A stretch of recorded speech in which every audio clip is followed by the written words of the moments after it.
Matilda!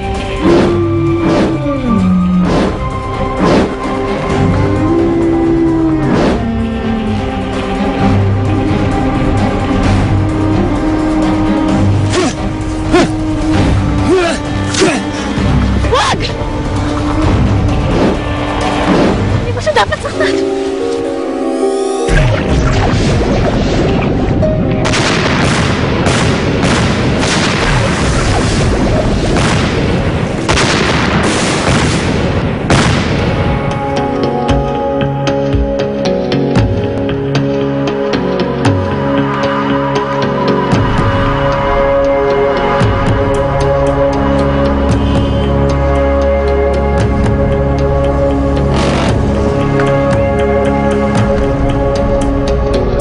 Tigas ng iyong ulo.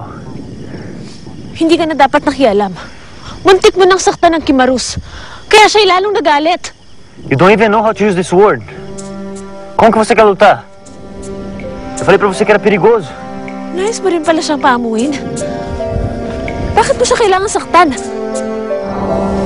Marami ka pang hindi alam sa Kimarus. A fraqueza está no coração dele. Oras natusok ng espada. Ang puso niya, mahihina siya. Ngunit siya'y mamamatay. Gagamutin ng luha niya ang kanyang sugat. Quando as lágrimas dele tocaram no coração dele, hindi lamang ang sugat ang magagamot, pati din kanyang bangis. Huwag na ho kayo mag-alala, Aling Matilda. Mahanap din natin si Griselda. Salamat, Eric. Napakabuti mo sa akin. Si Griselda ho, tinuring na parang tunay na lola si Lola Tisay. Kaya po, hindi mahirap para sa akin na ituring kayo parang tunay na ina. Kung ika'y hindi kakasal, iisipin kung may pagtingin ka sa aking anak. Ngunit marahil ganito ka lamang makibagay sa iyong mga kaibigan. O siya, umuwi ka na't magpapahinga na ako. Marahil hinahanap ka na rin ng lolo't lola mo. Sige po. Sige. Salamat muli.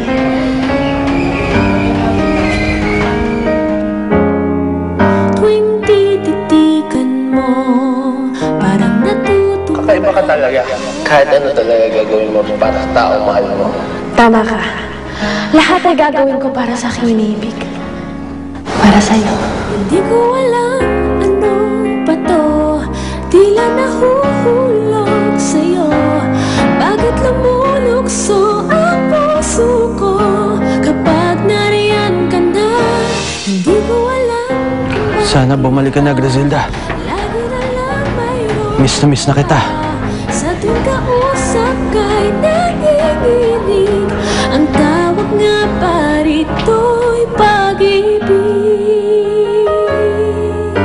Baka namang kahawig lang ni Matilda yung nakita mo.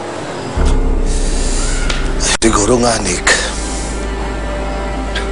Ang hirap naman kasi palagi mo iniisip si Matilda. Siguro sumasakit ang ulo nung kaiisip mo sa kanya. Andy, we need to talk. Hi, Nick.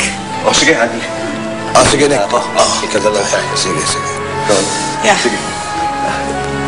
Bye. Sige, bye-bye. Andy, galing lang ako sa factory at kausap kong auditor. We're losing millions of pesos. What's going on? May kasalanan ka rin dito. Kung noon mo pa sana binaba yung pride mo sa mga Dominguez, hindi na sana aabot sa ganito. Wait a second, Andy. Mom, What? dapat hindi niyo na ito pinag-aawayan eh. Mom, remember, we still have Eric. We can do something about it. What are you suggesting? Bakit hindi tayo bumalik sa original plan natin? Gamitin natin si Eric to manipulate ang mga Dominguez.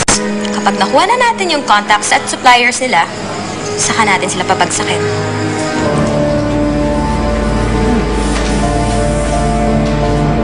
Talagang iiwan mo ako dito? Sabe, mo, sagabal ako sa'yo. Mas uma coisa, você não escuta. Acho melhor a gente se separar. Maaari bang itigil mo ang iyong ibang pananalita? Wala akong maunawaan sa iyo. At saka wala kang utang na loob. Baka nakakalimutan mo. Iniligtas ko ang iyong buhay. I have also saved your life from the Kimarus. Patas na tayo, kaya wala nga akong utang na loob sa'yo. Daí você se vira sozinho agora.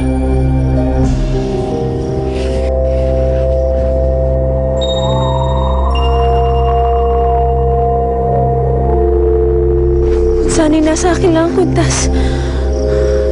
Hindi na sana ako pahintakutan ng ganito.